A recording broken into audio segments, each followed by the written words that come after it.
Quran, terus sholat malam, ya, memperlama sujud, itu juga merupakan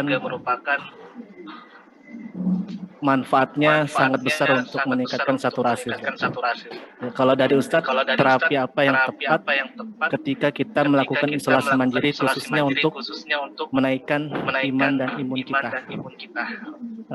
Apakah cukup dengan sholat 5 waktu, sholat tahajud, sholat sunnah lainnya, baca Quran, atau ada amalan yang lainnya, Ustaz? Zikir apa yang kiranya bisa menambahkan iman kita kepada Allah, terus lebih mengingatkan kita tentang kematian, dan semangat kita juga timbul dari mengamalkan zikir-zikir tersebut. Baik Ustaz, itu saja. Assalamualaikum warahmatullahi wabarakatuh. Waalaikumsalam warahmatullahi wabarakatuh. Sebenarnya tadi sudah dibahas ya, tapi nggak apa-apa kita ulangin lagi sedikit. Mungkin tadi gangguan sinyal ya. Oke, jadi tadi sebenarnya udah kami sampaikan tadi berdasarkan yang kita bahas di poin pertama tentang ikhtiar tadi ya. Saya bilang ikhtiar harus jalan, dan kemudian saya bilang bahwa ikhtiar itu nanti ada dua model, teman-teman. Ya, saya bilang ada ikhtiar dengan alat-alat yang medis, kita ikuti, baik yang herbal maupun non herbal ya. Kita ikuti itu semua, karena itu merupakan bagian dari yang diperintahkan Tuhan. Tadawau berobatlah kalian, kata Nabi Muhammad SAW. Karena Allah tidaklah menentukan penyakit kecuali di situ ada obat. Ini poin pertamanya dari ikhtiar tadi, yaitu dengan melalui pengobatan yang sudah standar baik medis maupun non medis. Adapun tadi yang berkaitan ikhtiar dari sisi yang kedua, yaitu dari sisi amal soleh, tadi udah kami sampaikan, poinnya juga mirip seperti yang antum sampaikan tadi ya. Yang pertama tadi saya bilang mengaji Al-Quran, itu bagian dari terapi pernapasan. Saya bilang tadi meningkatkan saturasi kita.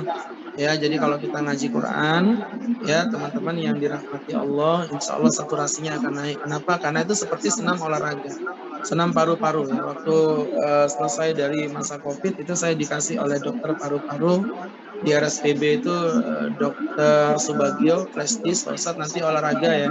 Saya lihat olahraganya apa sih gitu. Saya lihat senamnya itu, ternyata senam itu senam mengatur pernapasan. Saya bilang kalau memang masalah pernapasan, mengatur pernapasan, ya di Quran itu kita juga mengatur pernapasan gitu. Nah, upayakan ngaji di ayat-ayat yang agak panjang.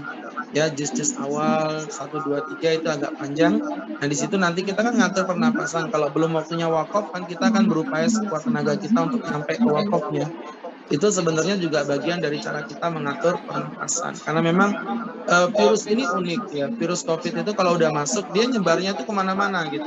Walaupun memang yang paling dominan yang diserang itu adalah paru. Kalau saya pribadi di paru. Makanya saya sampai 2 bulan setelah COVID masih periksa, itu di paru saya masih ada bercak-bercak yang tersisa. Nah, tapi ada juga beberapa orang yang parunya bersih, larinya misalnya ke bagian otaknya, jadi mikirnya agak lelet dan lain sebagainya. Nah, salah satu ikhtiarnya betul tadi dengan tilawatil Quran. Kemudian tadi yang kedua saya bilang tadi dengan terapi sujud, kemudian sambil membatuk-batukkan ya, artinya pura-pura batuk. Begitu, sambil dalam kondisi sujud begitu ya. Dan itu sudah saya lakukan sendiri. Ya tadi saya bilang ceritanya berawal dari iseng tadi. Saya bilang, jadi awalnya karena capek berbelas-belas hari tidur baring, akhirnya saya pura-pura sujud-sujud sendiri untuk ngelurusin tulang. Itu karena di CCTV kan kelihatan, kalau di ruang ICU kan diawasi full 24 jam ya. Kemudian dokternya tuh nelpon saya, Ustaz tadi sujud ya? Ya dok, latihan karena capek. Oh nggak apa-apa, tak bagus. Itu memang untuk memperlebar posisi paru begitu ya, untuk menaikkan daripada saturasi. Jadi memang itu ada. Ya, kemudian kalau berkaitan dengan lainnya selain Quran dengan juga sujud, saya minta teman-teman memperbanyak sholat tahajud. Kalau tahajud ini selain dari gerakan yang udah kita bahas tadi ya, memperbanyak sujud, ternyata memang di malam hari itu, teman-teman yang dirahmati Allah, tubuh kita tuh mengeluarkan beberapa jenis imun yang itu hanya muncul pada saat kalau kita melakukan gerakan di malam hari. Ya, di sepertiga malam yang terakhir, di saat pembekuan darah terjadi, ya teman-teman, umat Islam justru mencairkan darah. Ya, makanya Rasulullah SAW menganjurkan kita tahajud. Rasulullah menyebutkan salah satu manfaatnya adalah sesungguhnya fa'innaha tadfa'ul marad, akan menolak penyakit. Jadi bukan bahkan menyembuhkan, lebih dari itu bagaimana menolak dari penyakit itu sendiri.